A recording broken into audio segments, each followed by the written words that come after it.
നമസ്കാരം. ലോകത്തിലേക്കും ഏറ്റവും ഹെൽത്തി ആയിട്ടുള്ള ഒരു ഡിഷുമായിട്ടാണ് ഞാനിന്ന് വന്നിരിക്കുന്നത്. നിങ്ങളിപ്പോൾ ഇരുന്ന് ആലോചിക്കുക, പിന്നെ ഈ മാഡം ഇങ്ങനെ പലതും പറയും, കണ്ടറിയാം. ഏതൊക്കെ നിങ്ങൾ ഓർക്കുന്നുണ്ടാവില്ലേ?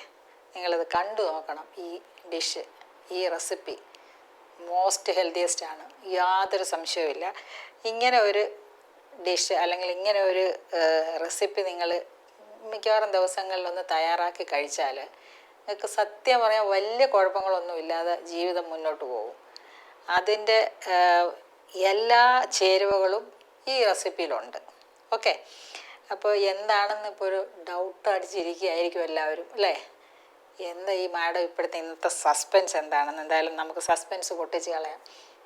ഞാൻ എപ്പോഴും പറയാറില്ലേ, സോർക്രാറ്റ്, അങ്ങനെ പിക്കിൾഡ് വെജിറ്റബിൾ. നേരത്തെ നമ്മൾ ഒന്ന് രണ്ട് റെസിപ്പി ചെയ്തിട്ടുണ്ട് ഇതുമായിട്ട് ബന്ധപ്പെട്ട്. എങ്കിൽ കൂടിയും ഇന്ന് കുറച്ചുകൂടെ സ്പെഷ്യാലിറ്റിയാണ് ഇതിന്. കാരണം കുറച്ചുകൂടെ ഹെൽത്തി ആക്കിയിട്ടുണ്ട് ഞാൻ. അന്ന് സോർക്രാറ്റ് തയ്യാറാക്കുന്നത് നമ്മൾ ഈ പറഞ്ഞ പിക്കിൾഡ് വെജിറ്റബിളും ഒക്കെ വെച്ചിട്ടുള്ള ഏതോ സാലഡൊക്കെ തയ്യാറാക്കിയിട്ടുണ്ട്. ഇത് കുറച്ചുകൂടെ വ്യത്യസ്തമായ ഒരു നല്ല സാലഡാണ്. ഇപ്പോൾ സോർക്രാറ്റ് എന്താണെന്ന് ഈ പുതിയ പ്രേക്ഷകർക്ക്, എന്നെ ഇപ്പോൾ ആദ്യമായിട്ട് കാണുന്ന പ്രേക്ഷകർക്ക് മനസ്സിലാവണമല്ലോ. അതാണ് നമ്മളുടെ വയറിനകത്ത് എപ്പോഴും ഞാൻ പറയില്ലേ, ഗട്ട് മൈക്രോബ്സ്, നമ്മുടെ അകത്തിരിക്കുന്ന ഇൻറ്റസ്റ്റൈനിലിരിക്കുന്ന ഒരു നല്ല ഫ്ലോറ നമ്മളെ സഹായിക്കാനിരിക്കുന്ന അദ്ദേഹത്തിൻ്റെ ഭക്ഷണമാണ് ഈ സോർക്രാറ്റും പിക്കിൾഡ് വെജിറ്റബിളിനകത്തും അടങ്ങിയിട്ടുള്ള പ്രോബയോട്ടിക്സ് ഇവയെല്ലാം തന്നെയും നമ്മളുടെ ഇരിക്കുന്ന ബാക്ടീരിയയ്ക്ക് വേണ്ട ഭക്ഷണമാണ്. ഈ ബാക്ടീരിയയുടെ പണി എന്താണ്? ബാക്ടീരിയ, ഫംഗസ് എല്ലാം അവിടെയുണ്ട്. വളരെയധികം ഈ മൈക്രോബ്സ് എന്ന് പറയുമ്പോൾ എല്ലാ വ്യത്യസ്ത ജീവികൾ അവിടെ ഇരിക്കുകയാണ്. അണുക്കളാണെന്നുള്ള അണുജീവികൾ, സൂക്ഷ്മാണുക്കൾ. ഇവയുടെ പണി എന്ന് പറഞ്ഞാൽ 95% നമ്മളുടെ ശരീരത്തിൻ്റെ പ്രവർത്തനങ്ങളെ നിയന്ത്രിക്കുന്നത് അവരാണ്. അതാണ് എൻ്റെ രസം, ഏറ്റവും ചെറിയ സൂക്ഷ്മാണുക്കൾ.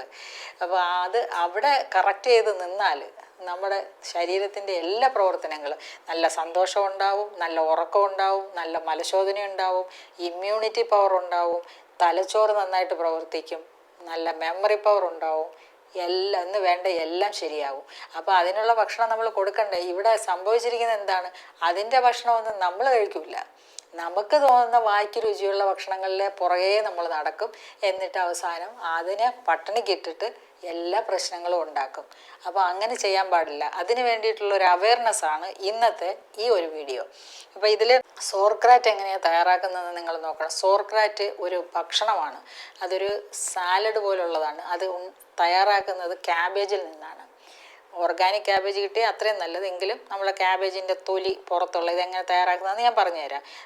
പുറത്തിരിക്കുന്ന തൊലി കുറേ 4-5 എടുത്ത് കളഞ്ഞിട്ട് നല്ല ചെറുതായിട്ട് കുനുകുന അരിഞ്ഞിട്ട് ലേശം ഉപ്പ് ഇട്ടിട്ട് ഇളക്കിയിട്ട് ഇതുപോലെയുള്ള നല്ല ഒരു ടൈറ്റായിട്ടുള്ളൊരു കണ്ടെയ്നർ എടുക്കുക. ഇതുപോലെ നല്ല എയർ ടൈറ്റ് കണ്ടെയ്നർ ആയിരിക്കണം.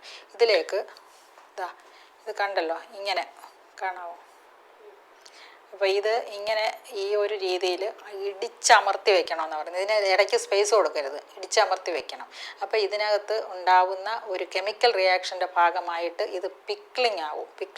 അപ്പോൾ ഇത് വെക്കേണ്ടത് ഒരു ഇതിൻ്റെ ടെമ്പറേച്ചർ എന്ന് പറയുന്നത് 15 ഡിഗ്രിക്ക് താഴെ പോവരുത്, 25 ഡിഗ്രിക്ക് മുകളിൽ പോവരുത്. 15-നും 25-നും ഡിഗ്രി, 15-ഉം 25 ഡിഗ്രിക്ക് ഇടയ്ക്കുള്ള ആ ഒരു ടെമ്പറേച്ചറാണ് ഇത് മോസ്റ്റ് സ്യൂട്ടബിൾ ആയിട്ടുള്ളത്. പക്ഷേ പലരും ഇത് വെച്ചിട്ട് എന്നോട് പറഞ്ഞു, മാഡം പൂത്തു പോയെന്ന്.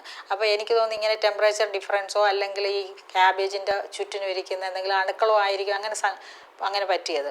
ഇത് കറക്റ്റായിട്ടിരിക്കുന്നതുണ്ടോ? ഇതിപ്പോൾ ഞാനിപ്പോൾ വെച്ചിട്ടൊരു ഏകദേശം 2 ആഴ്ചയായി. ഇത് 3 ആഴ്ച വയ്ക്കുമ്പോഴാണ് ഇത് പെർഫെക്റ്റ് ആവുന്നത്. എങ്കിലും നമുക്ക് ഇടയ്ക്കിടയ്ക്ക്, ഞാനിത് വെച്ച് ഒരാഴ്ച ആയപ്പോഴേ എടുത്ത് എല്ലാ ദിവസവും കുറച്ച് വീതം കഴിക്കും. ഉഗ്രം സംഭവമാണ് കേട്ടോ. ഇത് കഴിച്ചു കഴിഞ്ഞാലുണ്ടല്ലോ ഇങ്ങനെ നല്ല മലശോധന ഇല്ലാത്തവർക്ക് കൃത്യമായിട്ട് മലം പോകാനും അതുപോലെ തന്നെ നല്ല ഉറക്കം വരാനും ഒക്കെ സഹായിക്കുന്ന ഒരു സംഭവമാണ്. വളരെ സിമ്പിളാണ്. നിങ്ങളെല്ലാവരും ഇത് തയ്യാറാക്കണം. ഓക്കെ, അപ്പോൾ ഇതാണ് ഇന്നത്തെ മെയിൻ ഇൻഗ്രീഡിയൻറ്റ്, സോർക്രാറ്റ്. പിന്നെ അടുത്തത് പിക്കിൾഡ് വെജിറ്റബിൾ. നമ്മളുടെ ഈ റെസിപ്പിക്ക് വേണ്ടതാണ്. പിക്കിൾഡ് വെജിറ്റബിൾ എന്ന് പറയുമ്പം ഇതിനകത്ത് കോവയ്ക്കയുണ്ട്, ക്യാരറ്റുണ്ട്, ബീറ്റ്റൂട്ടുണ്ട്, പിന്നെ നമ്മുടെ സലാഡ് വെള്ളരി. ഇത്രയും കൂടെ ഞാൻ ഇതുപോലെ ഇട്ട് വെച്ച് ഒരു 2 ആഴ്ചയൊക്കെ ആയതാണ് ഇത്. അപ്പോൾ ഇത് ഇങ്ങനെയാണെന്ന് വെച്ചാൽ തിളപ്പിച്ചാറ്റിയ വെള്ളത്തിലേക്ക് ഇതുപോലെ അരിഞ്ഞിട്ട് ചെറിയതായിട്ട് അരിഞ്ഞിട്ട് ഇടുക, ലേശം ഉപ്പിട്ട് വയ്ക്കുക. ഇതിനകത്ത് വേറെ പുളിക്കൊന്നും ചേർക്കേണ്ട, ഇത് തന്നെ ഇരുന്ന് പുളിച്ചോളും. ഇതിനകത്ത് ഫെർമെൻറ്റേഷൻ നടക്കും. ഇതിലൊക്കെ നടക്കുന്ന ഫെർമെൻറ്റേഷനാണ്. ഈ ഫെർമെൻറ്റേഷൻ നടക്കുമ്പോഴാണ് ഇതിനകത്ത് ഈ നല്ല ബാക്ടീരിയ, ഇതിൻ്റെ പ്രീബയോട്ടിക് വരുന്നത്. പ്രോബയോട്ടിക്കും പ്രീബയോട്ടിക്കും രണ്ടും ഇതിനകത്തുണ്ടാവും. പിന്നെ മൂന്നാമത്തെ ചേരുവയെന്ന് പറയുന്നത് നമ്മുടെ സൺഫ്ലവർ സീഡ്, സൂര്യകാന്തിയുടെ വിത്തുകളാണ്. ഇതൊരു 10 ഗ്രാം ഉണ്ട്. പിന്നെ നമ്മുടെ പംകിൻ സീഡ്, നമ്മുടെ അറിയാമല്ലോ മത്തൻ കുരു, ഇത് 5 ഗ്രാം. പിന്നെ കപ്പലണ്ടി തൊലി കളഞ്ഞ് ഇത് വറുത്തതാണ്, ഇത് ഏകദേശം ഒരു 20-25 ഗ്രാം ഉണ്ട്. പിന്നെ വെർജിൻ കോക്കനട്ട് ഓയിൽ, നിങ്ങൾ എപ്പോഴും പറയത്തില്ലേ മാഡത്തിന് വെർജിൻ കോക്കനട്ട് ഓയിൽ ഇല്ലാതെ മറ്റൊരു കാര്യമില്ലെന്ന്, അത് അത്യാവശ്യമാണ്. ഇതല്ലെങ്കിൽ ഒലിവ് ഓയിലും എടുക്കാം കേട്ടോ. പിന്നെ കുരുമുളക് പൊടി, ഉപ്പിൻ്റെ ആവശ്യമില്ല, കാരണം ഇതെല്ലാം നല്ല ഉപ്പാണ്. അപ്പം അതൊരു ബാലൻസിങ് ഉണ്ടാവും ഇതിനകത്ത്. അപ്പം നമുക്കിത് മിക്സ് ചെയ്യാം. ആദ്യം നമുക്ക് സോർക്രാറ്റ് പാത്രത്തിലേക്ക് മാറ്റാം.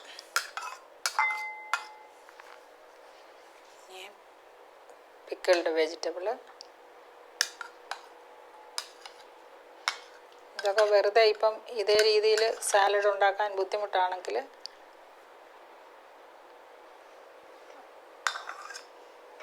വെറുതെ കഴിച്ചാലും മതി, ഭക്ഷണത്തിനോടൊപ്പം എടുത്ത് കഴിക്കാം. മത്തൻ കുരു, കപ്പലണ്ടി ചേർക്കാം.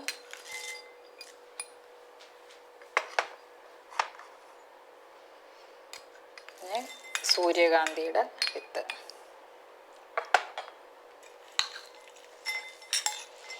ഇളക്കിയിട്ട് ലേശം കുരുമുളക് പൊടി ചേർക്കാം.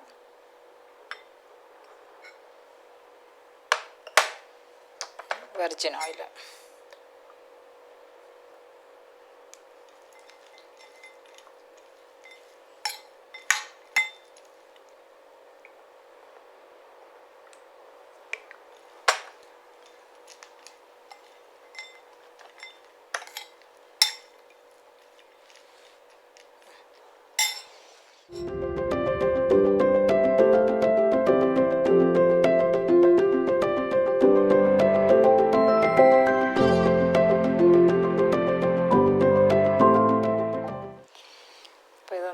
ടേസ്റ്റ് ചെയ്ത് നോക്കാം അല്ലേ.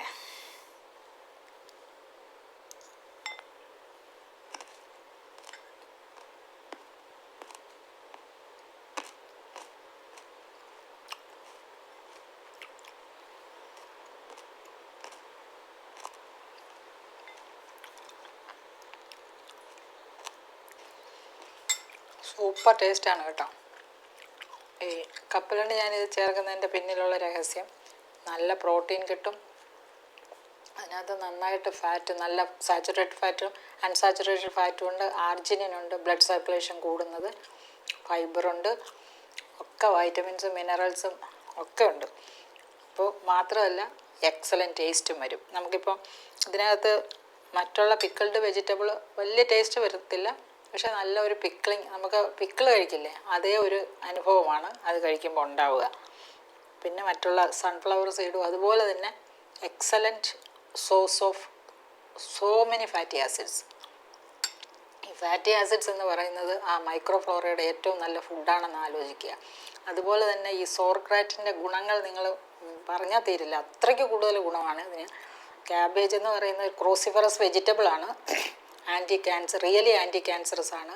വൈറ്റമിൻ K2 ഇതിനകത്ത് അടങ്ങിയിട്ടുണ്ട്, അത് ഏറ്റവും നല്ലതാണ്. ഈ മൈക്രോഫ്ലോറയുടെ ഒരു ശരിക്കും പറഞ്ഞാൽ അതിൻ്റെ സപ്പോർട്ടിന് ഏറ്റവും സഹായിക്കുന്നതാണ്. ഇതിനകത്ത് ലാക്റ്റിക് ആസിഡ് അടങ്ങിയിട്ടുണ്ട്.